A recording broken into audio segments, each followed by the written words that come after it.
सुप्रभात विद्यार्थियों, मैं योगेंद्र सिंह सांकला, सहायक आचार्य हिंदी, गवर्नमेंट बांगड़ कॉलेज पाली।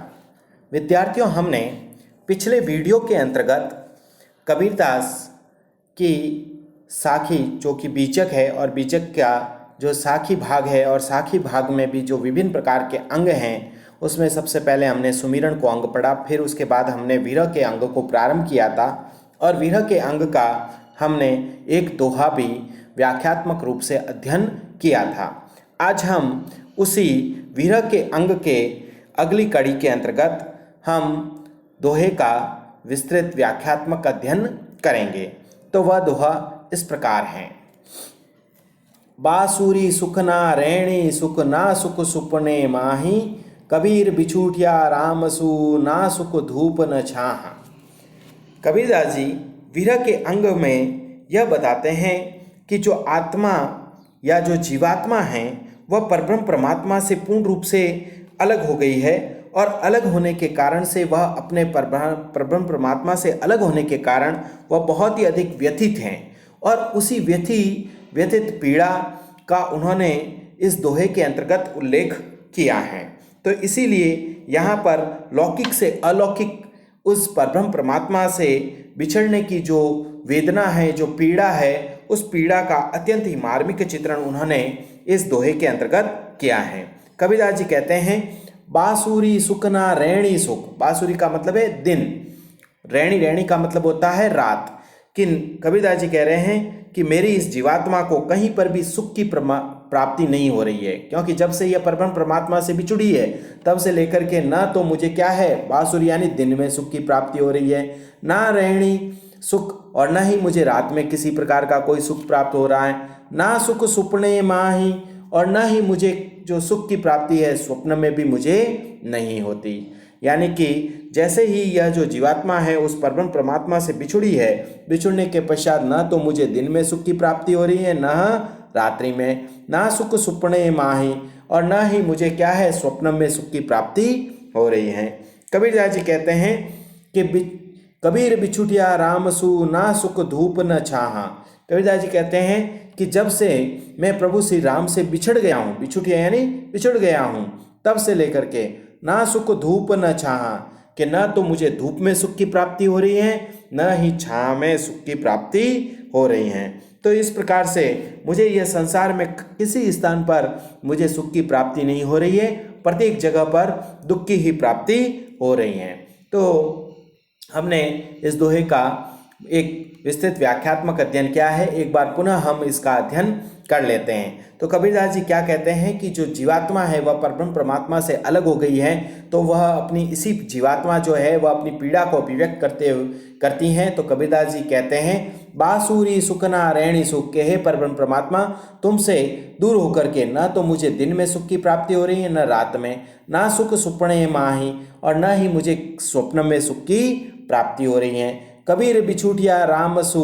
कबीरदास जी कहते हैं कि हे प्रभु श्री राम, जब से मैं तुमसे बिछड़ गया हूँ तब से लेकर के ना सुख धूप न छाहा, न तो मुझे धूप में सुख की प्राप्ति हो रही है न मुझे छाया में सुख की प्राप्ति हो रही है। तो इस प्रकार से यहाँ पर एक लौकिक से अलौकिक भावना का भी उद्घाटन किया है, एक आत्मा की पीड़ा और वेदना और व्यथा का पूर्ण रूप से चित्रण किया है। तो अब हम इस पद्य के या इस दोहे के विशेष की ओर यदि दृष्टिपात करें तो इसके अंतर्गत सबसे पहली बात जो है वह रहस्यवादी भावना उभर करके आती है, क्योंकि एक जो आत्मा है वह परब्रह्म परमात्मा से बिछड़ गई है और बिछड़ने के पश्चात उसे किसी प्रकार के सुख की प्राप्ति नहीं हो रही है। उसके साथ साथ यहाँ पर अनुप्रास अलंकार का पूर्ण रूप से प्रयोग होता हुआ हमें देखने को मिलता है और उसके साथ साथ हम देखते हैं कि यहाँ पर यमक अलंकार का भी प्रयोग हमें दिखाई देता है।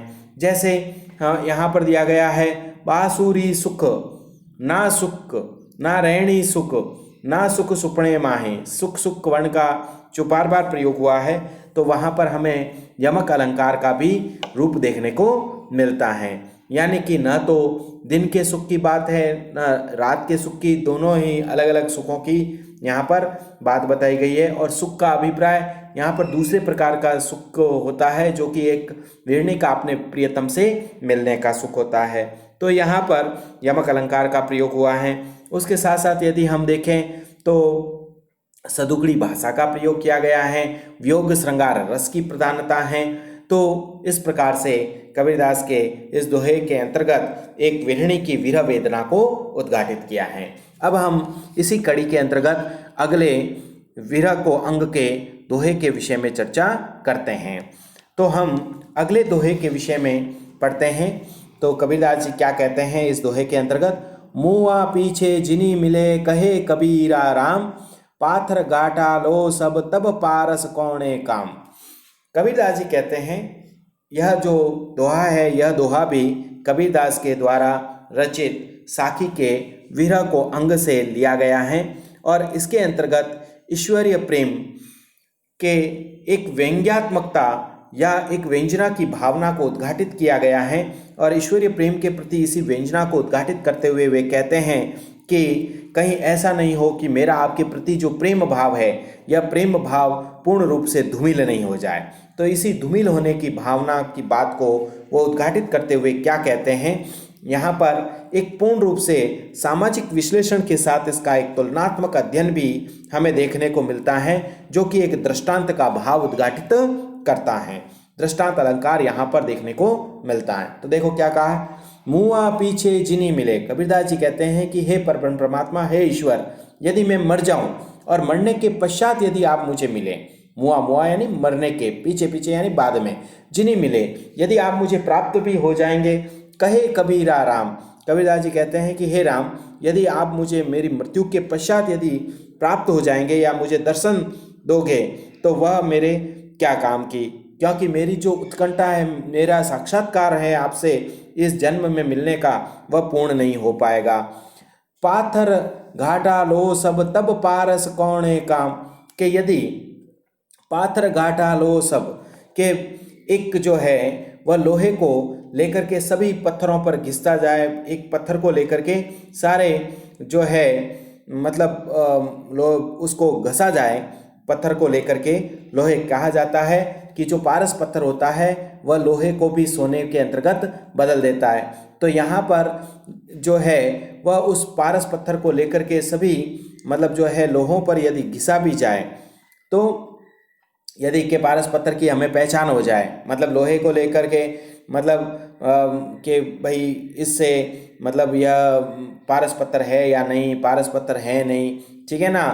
तो यदि लोहा ही खत्म हो जाए घिस घिस करके, मेरे पास यदि कोई लोहा है और मैं सभी पत्थरों पर घिसता जाऊं, इस पत्थर पर घिसा कि भाई ये पारस पत्थर नहीं है, दूसरे पे घिसा ये पारस पत्थर नहीं है, ऐसे करते करते उस लोहे को मैं घिसता जाऊं, तब पारस कौने काम, जब लोहा ही समाप्त हो जाएगा और फिर उस पारस पत्थर की प्राप्ति भी हो जाएगी, तब वह किसी काम का नहीं। यानी कि मतलब उस मतलब लोहे को अन्य पत्थरों पर रगड़ते रगड़ते सारा लोहा ही यदि समाप्त हो जाएगा और बाद में यदि मुझे उस पारस पत्थर की प्राप्ति भी हो जाएगी तो कोई काम का नहीं। तो यहाँ पर एक दृष्टांत दिया गया है, यानी कि एक बात दर्शाई गई है, उससे मिलती जुलती कोई दूसरी बात दर्शाई गई है। पहली बात में यही कहा गया है कि हे प्रभु, यदि मेरी मृत्यु के पश्चात यदि आप मुझे प्राप्त हो जाएं, कहा है ना कि मुआ पीछे जिनी मिले, कि मेरी मृत्यु के पश्चात यदि आप प्राप्त हो जाएं तो वह किसी काम का नहीं।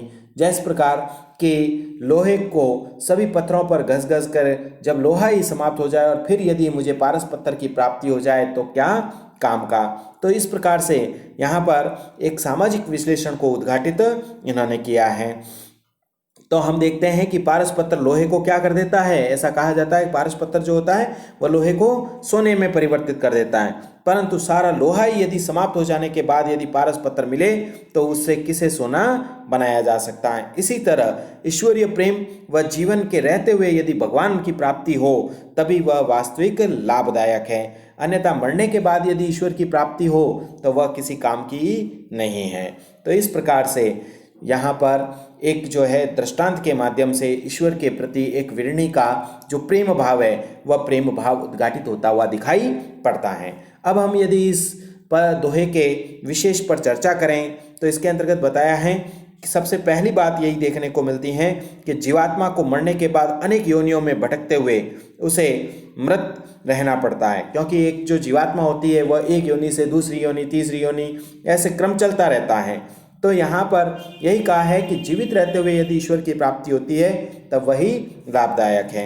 उसके साथ साथ अनुप्रास अलंकार की छटा में स्थान स्थान पर दिखाई देती हैं, अंत्यानुप्रास अलंकार हैं और दृष्टांत अलंकार विशेष रूप से उभर करके सामने आया है, क्योंकि पहले एक बात बताई गई है और उससे मिलता जुलता कहा जाता है कि उपमेय उपमान समान धर्म का जहाँ बिंब प्रतिबिंब भाव दिखाई देता है वहाँ पर दृष्टांत अलंकार होता है। तो दृष्टांत अलंकार का भी यह एक उदाहरण हमारे सामने उद्घाटित हुआ है। ज्ञेय तत्व की प्रधानता है और सदुगड़ी भाषा का भी प्रयोग यहाँ पर हमें दिखाई देता है। तो आज हमने कबीरदास के विरह के अंग को के इन दो दोहों पर एक विस्तृत और व्याख्यात्मक रूप से चर्चा की है। तो आज हम यहीं तक रखते हैं। अगले वीडियो के अंतर्गत विद्यार्थियों हम इसी विरह के अंग के अगले वीडियो के अंतर्गत जो हैं वह अन्य पदों को हम एक विस्तृत रूप से अध्ययन करेंगे। तब तक के लिए धन्यवाद विद्यार्थियों।